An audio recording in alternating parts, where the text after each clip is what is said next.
1 Samuel capítulo 2, versículo 18. Porém, Samuel ministrava diante do Senhor, sendo criança. Samuel era o quê? Criança. Era o que, irmãos? Criança. Cingido com um éfode de linho, com uma veste, né? Um éfode é uma veste, um manto, um vestido, um vestimento.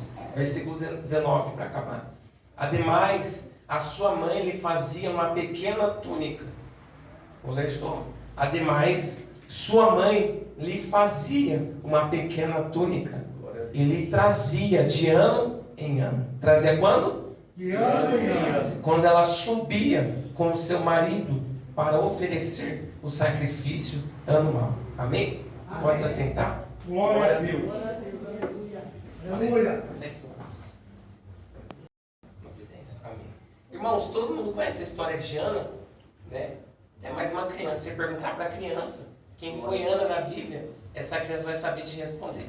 Tem até os desenhos, né? Foi uma mulher batalhadora. Diga comigo, batalhadora. Batalhadora. Uma mulher que sofreu muito para alcançar e viver o propósito e o sonho de Deus para ela. Você pode aumentar só um pouquinho o microfone? Isso. Sofreu muito para alcançar o propósito e o sonho de Deus para ela. A Bíblia diz assim que Ana, ela era casada com um homem que se chamava Eucana. Quem olha esse nome acha que é uma mulher, né? Mas na verdade é um homem, Eucana. Esse homem que se chama Eucana, que é esposo de Ana, não tinha apenas Ana como esposa.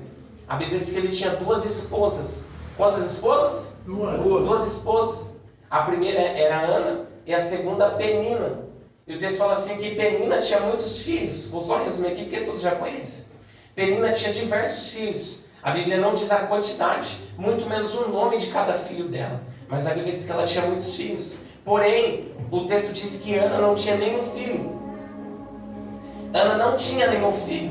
E a Bíblia diz que Penina insultava Ana, porque ela tinha o que Ana não tinha. Ou seja, por conta dela ter filhos e Ana não ter filhos, Penina humilhava Ana. Porque ela se achava no direito de humilhar Ana, porque ela não tinha o que ela tinha. Tem gente que quer humilhar a gente, pastor, porque a gente não tem o que eles têm. Só tem que o que Ana tinha era mais importante do que Penina tinha. O amor pelo esposo, o amor pelo noivo. Glória a Deus, aleluia. Vamos lá.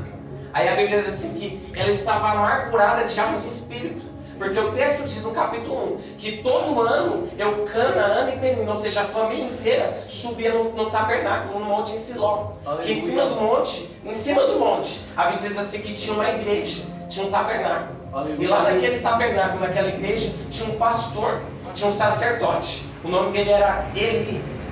E o texto fala assim que quando eles subiam uma vez no ano, eles ofereciam a Deus, não era ao pastor, era a Deus, o sacrifício anual. Em agradecimento a Deus por mais um ano de vida, por mais um ano de vitória, por mais um ano vivendo a promessa de Deus. Aleluia. Só tem que Eucana, que é o esposo, e Penina, quando subia, tinha pelo que agradecer a Deus. Aleluia. Mas e Ana? Ana não tinha pelo que agradecer a Deus, pelo menos ela achava que não tinha. Porque o que ela queria, ela buscava 24 anos, mas não obteve resultado. Aleluia, Deus. Aleluia. Penina humilhava Ana porque ela não tinha nenhum filho. Olha pra cá, vou ser rápido. Aí o texto fala assim que Ana, por não ter filhos e Penina humilhar Ana, ela ficou amargurada de alma e de espírito.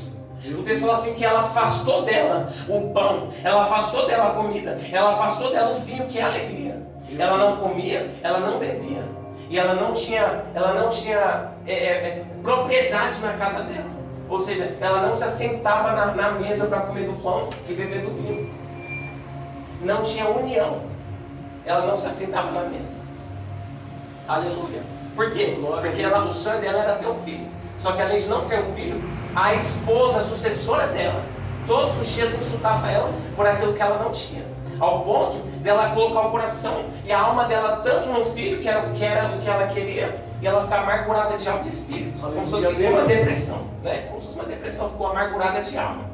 A pessoa fala assim que ela está, um exemplo, trancada, não, a Bíblia não diz assim, mas eu imagino, mente de pregador, ela trancada dentro do quarto, né? Porque quem está triste dentro de algum lugar, ele se tranca, ele se isola. Essa é a primeira coisa que alguém que está com depressão, tristeza profunda faz. Se isola de todo mundo, quer olhar para ninguém, quer ver ninguém. Né? Nem com Deus direito quer falar. ela se tranca no quarto. Talvez feche a porta. E o texto fala assim que o esposo dela, o noivo dela, que se chama Elcana, representando Jesus, entra lá onde ela está.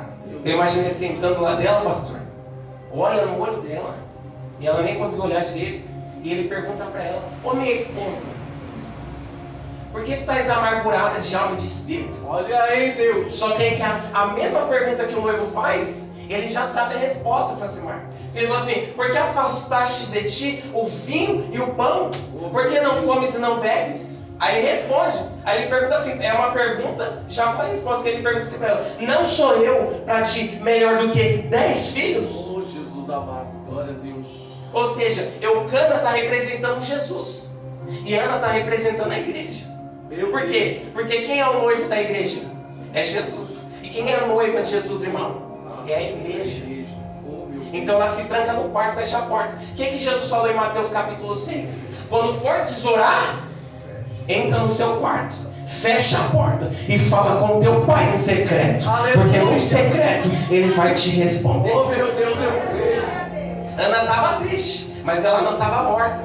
Ana estava triste, mas não estava fracassada. Ela entrou dentro do quarto e orou a Deus em secreto. E a Bíblia diz assim que o esposo foi lá e ouviu a oração dela, falou com ela. Porque o esposo quer ter intimidade com a noiva. O esposo quer ter intimidade com a noiva. Aleluia. O que Deus fazia uma vez no dia, no final da tarde, lá no Jardim do Éden? Ele descia, porque ele queria ter compromisso com Adão.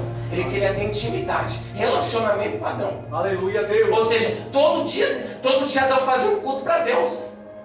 Só tem que o dia que ele fez um culto para Deus, mas tocou onde não era para tocar, Deus não faltou o culto dele. Quando Deus chegou lá no culto, cadê Adão? Na verdade, quem faltou o culto foi Adão. Porque Deus nunca vai faltar culto. Meu Deus. Dá para dar glória a Deus aí, irmão? Glória a Deus.